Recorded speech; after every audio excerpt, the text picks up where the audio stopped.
Hello, friends. Crepe Aerosmith featuring Back Here at KRFF 95.9, RadioFreeFargo.org. We're streaming everywhere and anywhere. You got an ear hole, we can get into it. And we like to do it. Canna-Talk ND with Wilson every Thursday. I get in here 4 o'clock. 4:20, open a big fat bag of cannabis news. And that, my friends, is happening today. We even got like a side non-cannabis fun story. We'll talk about that at the next segment post first musical break. I believe God created cannabis for us to use as we see fit, and I show him props every Sunday. Antioch Church, 417 Main Avenue, 10 a.m. is recovery class. If you got a monkey on your back, or you've kicked the monkey off your back, but you can feel that little banana eater pulling on your pant leg, we believe the man upstairs can take care of you. You know what I'm saying? It worked for me. It can work for you. 11 a.m. worship. I'm on stick duty. Come watch me flail. This show is brought to you by Black Cottage Alchemy. Black Cottage Alchemy on Facebook. Black Cottage Alchemy, 1,200 mgs of locally grown CBD, whipped up into a bunch of fun stuff for your outer body. Thank you, Black Cottage Alchemy, for sponsoring this show. In the mornings here at KRFF, we've got Country with my man Trav, 10 a.m., I believe, Monday through Friday here at KRFF. You got Fred, the AI robot, spinning the jams when there's no blood pumping through the real people in here. Then, 4 o'clock, me, Canna-Talk ND. After me, Stinky Arts, Music Mart, Mixtape, and Artemis Blood Shrine. Wraps up your Thursday. Don't forget the other days they exist. I can assure you they exist. I mean, because magnets, how do they work? You're listening to Radio Free Fargo, 95.9 FM, KRFF, LP Community Radio. Business owners, managers, and nonprofit organizations, considering your advertising, why not learn what underwriting is on a nonprofit community radio station? What underwriting is, please contact us at our website, www.radiofreefargo.org, or at our profile on Facebook. Why not let listeners know that you support the community by supporting a community radio station like 95.9. Man, 4:20, we'll open a big fat bag of cannabis news. Again, we got a lot of stuff to talk about, kind of fun stuff. THCA's back in. I mean, what a crazy, magical spin hustle THCA is. Because it almost is like, it just shows how dumb the government is and how much smarter people on cannabis are. Because you'd think they'd be the dopes. You know, the people on cannabis are supposed to be the dumb ones. But they figured out, I mean, they've been one step ahead of the government out the gate, THCA, and now they're scrambling, right, with all the isomers and the isolates. And, you know, quite frankly, the government was dumb. But they thought, but again, they think they're the end all of the smart department. So it's kind of, I kind of chuckle because it always seems like they're always playing catch up with everybody else. Certainly when it comes with, the war on drugs, became kind of like, we're smarter than you. How are you going to win?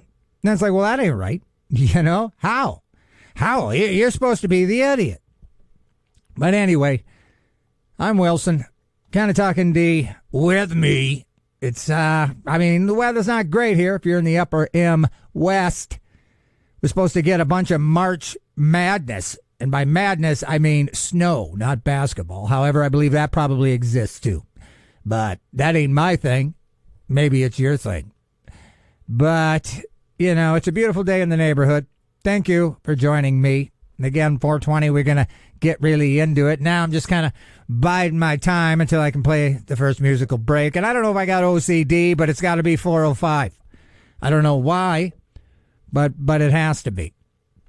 I think I might cheat just a little bit, but again, we got stuff to talk about. Let me give you a quick preview here. Rec cannabis is legal in Ohio, but cities say employees can't use it. New cannabis lawsuit filed against the government. We got Elon in the news. Proposed Tennessee rules seek to close hemp THCA loophole.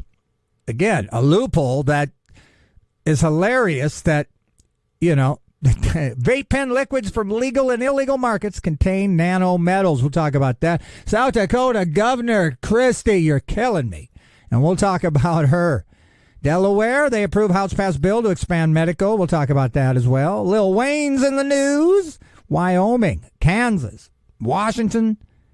And we got another thing about not all agree that THCA meets definition of hemp. Well, let's play a little music here.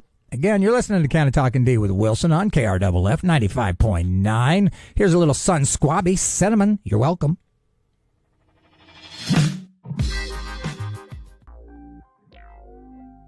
Yo, we back. Cinnamon featuring late night radio. That's Sun Squabby here on KRFF 95.9, RadioFreeFargo.org. You're listening to Canna-Talk ND with Wilson. Wilson's my cousin. First cousin. 420. We're going to open a big fat bag of cannabis news, but now we're going to talk about some crazy hillbilly kids in Houston. All right, enough of that. Houston police, and this is a crazy story, and again, it doesn't necessarily have cannabis in it, but again, this show was primarily created for North Dakota legalization pushes. And I mean, well, where are you, North Dakota legislators? Not happening. So, and I've kind of just revamped what I want to talk about, and it still is a cannabis show, but this segment here, I'm starting to just kind of flesh out with just whatever I want, like Koreans eating dogs, Houston police. Here we go. Houston police are looking for a group of teens, and by teens we're talking like little teenagers, like 12, 13. They're looking for a group of teens accused of robbing bank, and the internet has jokes. Of all the things I expected to happen this year, Ocean's 5th grade wasn't on the list, wrote one user. And it's crazy. It's crazy. They're searching for what they dubbed the Little Rascals, who they say robbed North Houston Bank. The FBI say they need help, and that's hilarious. So, I mean, this just sentence. Are you ready for this sentence? The FBI say they need help tracking down a group of kids accused of robbing a bank in Houston. The FBI needs help tracking down some bank robbing children. Are you kidding me? Are you kidding me? I mean, what are we talking about here? Now, if you've never heard of this story, you're welcome.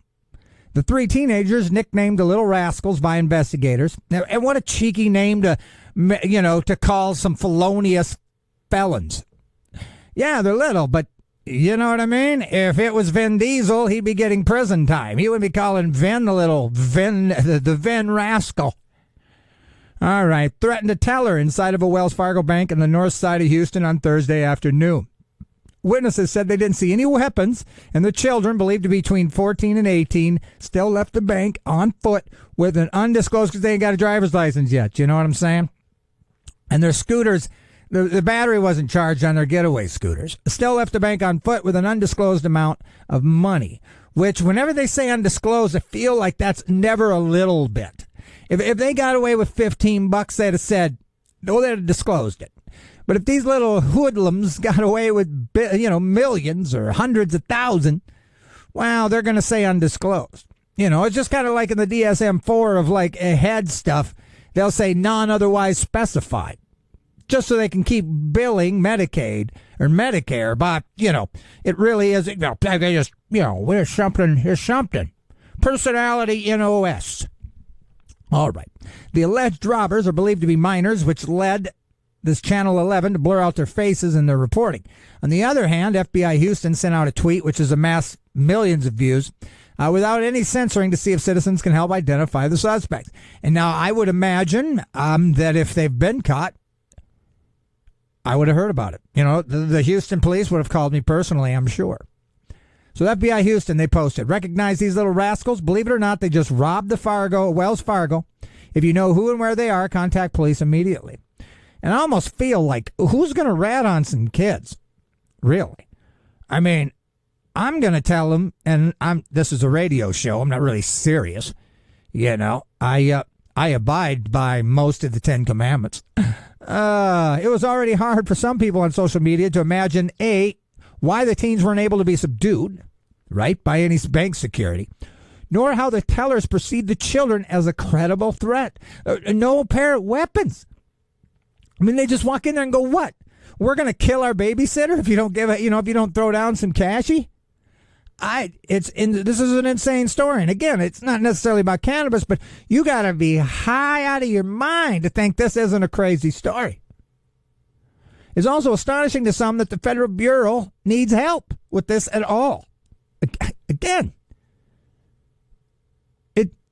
although the people in the FBI's replies and quote tweets weren't at the bank at the time of the incident to assess the scene for themselves, that didn't stop them from weighing in with some of the most hilarious takes on the matter. Now, this girl says, not being able to find a gang of 12-year-olds without public assistance is something that even you should be able to waterboard out of you, FBI. Here's this guy, lead actor from Pixar Sodas. He says, if you're like 12 and successfully rob a bank, they should let you keep some of it. We should treat this like when middle schoolers build a nuclear reactor or solve a weird calculus problem. They should be given internships with whoever the best bank robber alive is. And that's a good point. You know, if your city's bank gets successfully robbed by fifth graders, then you don't deserve the money, and they do. What do you expect kids to do for money when the choice is this or a meatpacking plant? So dangerous, it would make Upton Sinclair vomit in terror. Man, this lady, she goes, this is an embarrassing L for both the bank and the FBI. I'm talking about these Houston bank robbers going Ocean's fifth grade. They're between 14 and 18. FBI wants you to help them find these kids without any apparent weapon either, apparently. So, again, of all the things I was expecting to happen this year, Ocean's fifth grade wasn't on the list. That was so good I had to say it again. Off subject, but this is yet another sign of employee burnout. A grown adult employee looked at three brats who looked like they were barely out of fifth grade and said, sure, here's all the money. Instead of laughing in their faces, at this point, you just have to let them keep the money. And that's just insane. All right, well, we're going to go to the next musical break. On the other side of this, it's 4:20, so get ready. See ya, freaks. Perpetual Groove. You're welcome.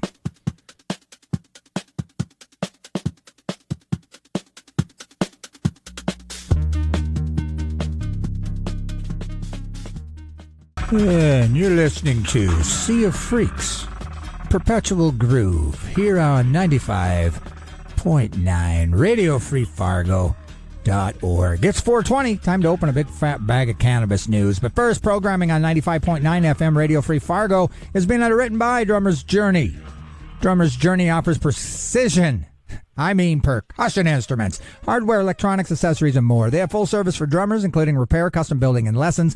Drummer's Journey is located at Highway 10 East Mall, Moorhead, Minnesota. Their hours are Monday through Thursday, 11 to 7. Fridays and Saturdays, 11 to 5. Sundays, noon to 5. For more info, check drummersjourney.com. They have a profile on Facebook. All right, let's get to it, huh? Let's get to it. You know what to do. If you got a medical card and you've got ice in your freezer, why don't you scurry on over to it? Put a little ice in there. And we'll see you on the other side of this. Couple seconds. Hey, it's Phil from Canna-Heads. Like this episode? Hit that like button. And if you enjoy the show, hit that subscribe button to stay up to date on cannabis news, local and national. Listen live on 95.9 in the Fargo, North Dakota region from 4 to 5 p.m. on Thursday. For our non-Fargo region friends, you can listen on your favorite podcast platform. Just search Canna-Talk ND with Wilson. Now enjoy the show. Let's go ahead and do. Hello, everybody. Welcome, everybody. Howdy, each and every one of you, to Canna-Talk ND with Wilson's open bag of cannabis news. Okay? Now, let's just run through it. We got stuff to talk about, so talk about it we shall. This is Dayton Daily News. They've been trusted for their news, apparently, since 1898. Rec cannabis is legal in Ohio, but cities say employees can't use it. And, of course, they go right to the federal thing. You know, they love using the federal reason. It's been illegal in Ohio for about more than 3 months, but many public employers are not changing their policies and still prohibit workers from consuming the drug in their free time. See, now, consuming the drug, they like, that is, you could say the plant, from consuming the plant, because I don't know that you would say consuming the drug if you were referencing booze, would you? Local cities include Dayton, Beaver Creek, hey, Centerville, Fairborn. I ain't going to read all these. Trotwood, though, that's a place where none of the fiber works there. You're constantly in the bathroom. That's Trotwood right there. They still forbid their employees from using cannabis when they're off the clock. Other public agencies have the same kind of policies. Public officials and HR groups say some agencies aren't changing it because the Fed government classifies it as a controlled substance, which that's soon to be changing, I guess. They say there's no medicinal value and high potential for abuse, which is so crazy because, again, that could have been an argument they used in, 2016 maybe? But there's medical programs in almost every state. And, a high potential for abuse, has never been addicted to oxys. And like me, you've never been addicted to meth. Try it. And then talk to me about high potentiality for abuse. Same thing with booze. Let's have a conversation about high potentiality for abuse. And I'm not saying, I feel like you can abuse anything. You can abuse a fork and jab it into your wrist. That'd be a poor way to use a fork, wouldn't it? So anyway, the deputy director of Normal said employers should stop punishing employees for activities they engage in during their off hours that pose no workplace safety threats. Again, so it makes you wonder why, because these are all just really valid arguments, but they don't really work for usually HR and these other cats. So a policy approved and issued in December says cannabis is still classified as a Schedule I drug and has no accepted medical use in the United States. Now, I don't know if it's just like a cop-out thing, or it's just a quick excuse because they don't want to do it anyway. And I would imagine that's it. They just don't want to change, and so they can just, it's just like if all else fails, say we're doing it for the children. That's always like the catch-all. Oh, you don't like children? You don't think children should be safe? Then legalize cannabis if you don't care about kids. And it's not founded on a lot of stuff. I will let you guys know how it progresses, but I've got a couple CBD, CBG, CBN vapes coming. And CBN, they say, is just beautiful for sleep. And CBG, they say, for like ADHD people, like moi, it helps you focus and gives you a little bit of energy. So I'll keep you posted. They'll tell me when they're mailing them, but by next Thursday I'll have them, so we'll talk about it. Because again, and I'm kind of curious about THCA. If somebody wants to, go buy some and then tell me what you think, like, does it turn into real cannabis? And I'll have you on. We'll talk about it, or call in, not now though. Don't call in now. So help me. I won't answer the phone. Just kidding. High Times, new cannabis lawsuit filed against the government. So a Massachusetts-based cannabis lawsuit was dismissed in January. And so they decided to introduce a new court filing. So last year in October, a group of companies filed a lawsuit claiming that a federal ban on cannabis is unconstitutional. But the suit was dismissed. So I don't know if that means you win or not, So the plaintiffs claim that the Controlled Substance Act has hindered their businesses and prevents them from accessing legal, reliable banking service and requires that they operate under the constant threat of federal prosecution. The new lawsuit claims that the intention behind the CSA was to prevent illegal cannabis from being moved across state lines. But now that so many states have implemented cannabis laws, legislators are no longer trying to enforce that. Dozens of states have implemented programs to legalize and regulate medical or adult use. So, the ground-shaking shift in cannabis regulation, together with the nation's long history of cannabis prior to the CSA, demonstrates the widely held understanding that plaintiffs' cannabis activities implicate a liberty interest that requires protection. Hear, hear. And we'll just leave it with that. Next, High Times, Elon Musk says he's almost always, which is definitely not never, sober during late-night posting sessions. Elon Musk, he defended his ketamine use in an interview with Don Lemon. Elon Musk says that he benefits from the use of K. He likes to be in the K-hole, and investors should be pleased that he takes it. But when he posts late at night on the social media platform he owns, which is kind of funny, he should be able to do what he wants on the platform he owns, he insists that he is rarely under the influence. Tesla CEO made all those comments during a well-publicized interview with the journalist Don Lemon. There are times when I have sort of a negative chemical state in my brain, like depression, I guess, or depression that's not linked to any negative news, and ketamine is helpful for getting one out of the negative frame of mind. Musk added that he also has a prescription from an actual real doctor and uses a small amount once every other week or something like that. His drug use has been the subject of intense speculation and media coverage for years. Wall Street Journal reported last year that Musk is known to use ketamine. At the vanguard are tech executives and employees who see psychedelics like psilocybin, ketamine, LSD as gateways to business breakthroughs. Account of Musk's drug use comes from people who witnessed him use ketamine and others with direct knowledge of his use. So the NASA was prompted to issue a statement. The agency does not have evidence of noncompliance from SpaceX on how the company addresses the drug and alcohol-free workplace. We expect our commercial partners to meet all workplace safety requirements in the execution of those missions. So basically, the astronauts got to stop taking mushrooms before they shoot up to the space station. Get spaced out. While Musk said he doesn't drink and doesn't know how to smoke pot, he didn't specify whether he was talking about ketamine or another substance when he said he's almost always sober. Musk also discussed the state of the core advertising business he suffered. The tension spilled over, promptly Musk to cancel planned deal. So anyway, Elon publicly encouraged me to join X. Anyway, he said, whatever. Anyway, that's that. You're listening to Canna-Talk ND with Wilson. Okay? You just are. So let's see, what do we got here? Man, let's talk about South Dakota. Okay, Christie. South Dakota Governor Christie signed into two cannabis regulation bills this week. One to allow law enforcement and other government agencies to search medical cannabis businesses, which basically gives them, just waives the warrants, right?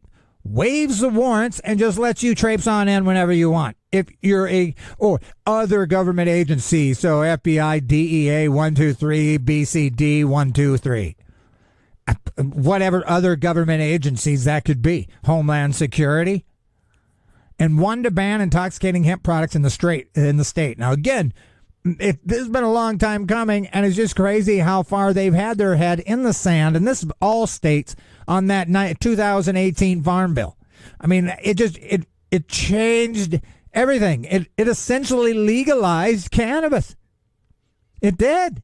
I mean, under some funny, fancy hemp word. It's hemp. But if it's still Delta 8, then I always use this example. When I took Kratom for the first time, my brain didn't know if I was taking Adderall or Kratom. I should have known right away there was an issue. You know, like if your brain don't know, well, then you can call it whatever you want. You can call it hemp. You can call it chocolate dust. But if my brain thinks it's cannabis, well then. Or if it thinks it's Adderall, it doesn't matter what it is. If my brain thinks it is, then it's got to be that. So it's interesting, that intoxicating hemp industries even were allowed to proliferate under people who really think they're smart. Legislators think they're smart. We hire government officials because of how smart we think they're going to be able to deal with our issues. And they really showed us how dumb they were. And if you need any more assistance in how kind of stupid some of these agencies are, check out the FBI looking for a bunch of kids who robbed a bank in Houston. They can't even find some kids. And we're going to let them be the voice of reason on cannabis? I don't think so. So anyway, South Dakota, Monday, that's this week, signed a bill that removes a prohibition on the ability of law enforcement and other government agencies to search, seize, prosecute, or impose disciplinary action on the state's medical cannabis business. Now, that's a loaded sentence, and it basically means no warrants are necessary anymore. They just can do it. The bill passed the Senate 26-7 in January and 59-10 last month. So, I mean, they really think it's okay. I don't know. The provisions included in the law protecting dispensaries, cultivars, and manufacturers were included in the voter-backed law in 2022. And now, and so just listen to that. Protection was included in the voter-backed law in 2022. Governor trumped it. Said, nah, the voters don't get a decision here, and there's an open, unsigned free warrant. That's just crazy sounding to me, Christie. It certainly doesn't sound like American freedom. Anyway, that bill takes effect July 1st. On Tuesday, Nome signed legislation prohibiting the chemical modification or conversion of industrial hemp and the sale or distribution of chemically modified or converted industrial hemp, effectively outlawing intoxicating hemp-derived products. Under the law, it is now illegal to modify or convert industrial hemp or engage in any process that it converts CBD into Delta 8, Delta 9, Delta 10, or any other THC isomer analog or derivative. The measure unanimously passed the House and was nearly unanimous in the Senate, with only one lawmaker, Republican whip. He was the majority whip, voting against the measure. The bill includes penalties of up to 1 year in jail, a $2,000 fine, or both. That's insanity, people. I don't know. South Dakota's always been intense. I've spent time in jail in South Dakota. I don't love you. I don't love you anymore, South Dakota. Delaware senators, this is from Cannabis Moment. Delaware senators approve House-passed bill to expand medical cannabis access by letting patients 65 plus self-certify without doctors, and that's a huge, huge deal. I wish every state passed that. North Dakota attempted it, but again, legislators who think they know more decided that wasn't a good idea. But again, they also got behind the Farm Bill. And Minnesota, they legalized Delta 9 and gummies and drinks as well. And they didn't know what they were doing. So I don't know that delegated legislators should be the end-all, be-all for smarts. You know, if we vote you in, you should know how to do things. I don't know that that's necessarily the case. This is from High Times. Lil Wayne had to operate drug-free workplace for $9 million in pandemic business aid. Now, you know you're going to take the money, but now who enforces that? So apparently, Lil Wayne and others had to maintain a drug-free workplace. Now, I'm not so sure because Lil Wayne, he's a puff and a puff. Mr. Puff. All right? So, private life of Lil Wayne is one thing, and his business drug policy is another. Recently unveiled documents indicate. So in 2021, Lil W received $8.9 million for his touring company because apparently they couldn't. But he was forced to abide by drug-free workplace standards in order to secure the loan, and I don't know what that means. He was forced to disclose to the government that his touring company was a drug-free workplace. So, the dangers of drugs, including his favorite, cannabis, were communicated to his employees. And they were told that they could be punished or be forced to go to rehab in the event that they smoke cannabis or do other illegal drugs. These workplace drug policies came around in 1998 by my boy Double R, Reagan. So anyway, he was just forced to communicate to his employees. So I don't know what that means. You know what I'm saying? I don't know what that means. But I'm pretty sure ain't nobody in his, company stopping anything. I suppose they just got to say it. We got to say it. Cannabis is dangerous. You can't do it. Now let's get on a bus and get out of here. The Wyoming proposal to ban Delta 8 and other synthetic hemp-derived cannabinoids was signed into law by Republican Governor Marky G last week. See, so now you're seeing all this start to finally come around, but it just begs a question. How come they weren't smart enough to figure this out in the beginning? And if they're not smart enough to figure it out in the beginning, why are we putting all of our faith in these idiots? I mean, don't get me started on all the time, certainly in these last few years where we were supposed to trust them. And again, they're humans. So I put my faith in the man upstairs. And you're not going to change my mind about who's in charge. All right? So, Wyoming's ban comes just days after the Arizona AG ruled that Delta sales are illegal. Delta 8. Delta 8 products are typically made by converting hemp-derived CBD and other cannabinoids. So, the market has ballooned under the 2018 Farm Bill, which legalized hemp and its byproducts. And it's just like you couldn't get one person to tell you anything. It's crazy. Now, Kansas Senate bill to create limited cannabis program draws early criticism from advocates. I mean, you can't, let's see, there are a number of restrictions, including a ban on smoking, Pills, tinctures, patches, and ointments would also be permitted. Flower could be inhaled through non-combustible vaporation, which that's smart, and that is the best way to do it. 35% THC cap, taxed at 8%. We'll see how Kansas is pretty wild. All right, MJ Biz Daily. Washington State Police implicate Chinese nationals in cannabis bust. Police in Western Washington have made arrests into what Tacoma Police Department described as a major illegal cannabis grow by Chinese nationals. Now, that sounds crazy. They got cash, vehicles, guns, 78 pounds of manufactured, and 3,500 cannabis plants. Oh, the Washington State arrest comes amid increasing scrutiny of alleged Chinese organized crime links. Now, let's get to the scary article here. This is from Ganjapreneur. Study. Vape pen liquids from legal and illegal markets contain nano-sized metals. Pen liquid in both legal and non-legal contains nano-sized metals including nickel, chromium, lead, zinc, and copper, and not a police officer. There's not literally cops inside your vape pens. I mean, I know you guys were tripping out. I meant copper as in the metal, not, hey, you copper, follow me to the next whiskey bar. The study included 41 samples of cannabis vape liquids, 20 from regular, 20 from illegal, and they checked for 12 metals. High levels of nickel and zinc were found in the illegal ones, and the legal ones had high copper. While some metals such as arsenic, mercury, and cadmium were within generally accepted tolerance limits, others were detected in very high concentrations, including lead. Some of the vapes from illegal sources sample contained 100 times more lead than the regulated samples.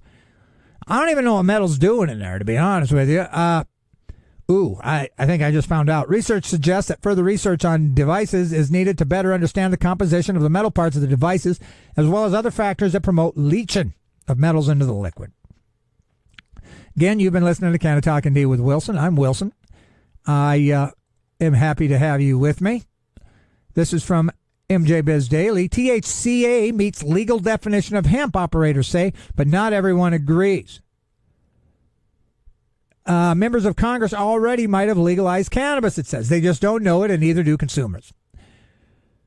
So these cannabinoids are federally legal thanks to a loophole in the 2018 Farm Bill that essentially legalized any hemp-derived cannabinoid.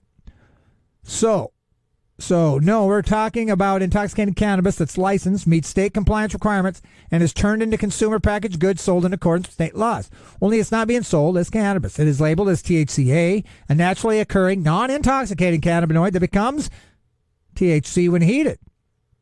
So when marketed as THCA flower, these buds purportedly meet the Farm Bill's 0.3 cap before combustion on total Delta-9 THC, and therefore meet the definition of federally compliant hemp. But as soon as a lighter gets utilized, the A drops off, and you've got regular cannabis. I talked about it last week. It still just trips me out.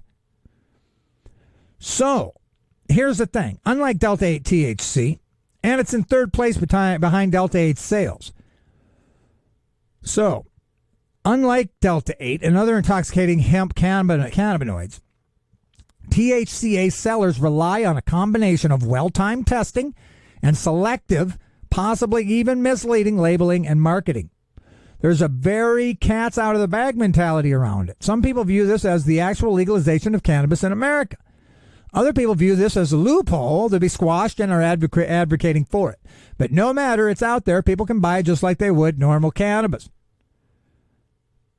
So we definitely see the risk and we worry about it, says this dispensary CEO owner.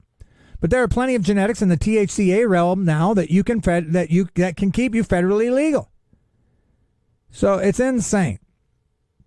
So check this out. The Virginia stores will still receive flower and hemp THCA from Wisconsin. So here's what you got to do. Virginia consumers looking to purchase must visit the Wisconsin dispensary online to see what THCA or hemp-derived products the Virginia store has in stock. Okay, because they can only sell, the retail outlets now sell only cannabis consumption accessories. Okay? So here's what you do. You go on the dispensary of Wisconsin, you order it, see what's in Virginia. The consumer in Virginia can then buy the product from the online store in Wisconsin and pick up their order a few minutes later at the Virginia store. What? So loopholes. I mean, it's funny. Like, the government always had loopholes, right? There was always a loophole. Workman's comp always had loopholes to not have to pay you. And it's kind of cool that somehow we figured out the loopholes. Like, now we came up with the loopholes. And it's pretty cool. It's stinking pretty cool. Well, I believe... Oh, let me hit you with this last one here. Proposed Tennessee rules seek to close hemp THCA loophole. THCA hemp flower could become illegal in Tennessee under new regulations by the Department of Ag. So we're going to see how this all plays out, but I can't help but feel like just pretty cool about how somebody outsmarted the government, and it's pretty cool. Thank you again for joining me. Programming on KRFF, LPFM, Radio Free Fargo, 95.9 FM is being underwritten by Flatland Guitar in Lutherie. Flatland Guitar is your full-service guitar shop and your exclusive dealer for Yamaha, Taylor, Paul Reed Smith guitars, and other brands. They sell guitars on consignment. They take trade-ins and have a full-service on-site repair center. Check out Flatland Guitar in Lutherie on Facebook or visit them in person at 1450 25th Street, South in Fargo. Their hours are Monday through Friday, 10 to 6, Saturdays 10 to 5, closed on Sundays. All right, I got music for you now. And then I'll come back. I'll tuck you guys in. This is Tommy Emmanuel and David Grisman, Zorro's Last Ride, 95.9. That was Zorro's Last Ride, Tommy Emmanuel and David Grisman on KRFF 95.9, RadioFreeFargo.org. Moorhead, Fargo is where we hail from, but we can get into your ear hole wherever you got an ear because of the beauty and technology advances of the intranet. It's exciting. I didn't have the internet when I was a kid. I had a long cord and a phone on the wall in my parents' place. I'm so old. I'm going to be 49 next month. Don't tell a soul. So close to 50. I got a sore shoulder. I'm old. Anyway, I believe God created cannabis for us to use as we see fit, and I show him props every Sunday, Antioch Church, and I want you to come too. 417 Main Avenue, 10 a.m. recovery class, 11 a.m. worship. This show is brought to you by Black Cottage Alchemy. Black Cottage Alchemy on Facebook. 1,200 mgs of locally grown hemp CBD whipped up into some colloidal, some comfrey, some whatnots, and some you-habits. Do your outer body a favor. Black Cottage Alchemy. Thank you for sponsoring this show. I believe God created cannabis. I just said that. It's crazy how my brain works because that's not what I was going to say. I was going to say educate yourselves on the benefits of cannabis so you can educate others on the benefits. I will come back next Thursday and talk about the CBG, CBN, CBD pen that's en route in the mail. And we're going to give it a shot. Apparently CBG is good for ADHD and focus. And CBN, which I've used before, is awesome for sleepy time. I mean, it's fantastic. I mean, it's so good. I took it one time waiting to fly, and I took it too early, and it was the hardest getting in line. All I wanted to do is just get in line so I could sleep in the plane, and nobody could sleep in the plane. That's how good it was. I was like, I have to sleep. I can't stand in line anymore. But anyway, next up, Stinky Arts Music Mart. You've got the mixtape. Then you got Artemis Blood Shrine. I'm going to get out the dough. You guys have a blessed day, and I'll see you next Thursday. Again, Judgment Day. David Allen. Peace.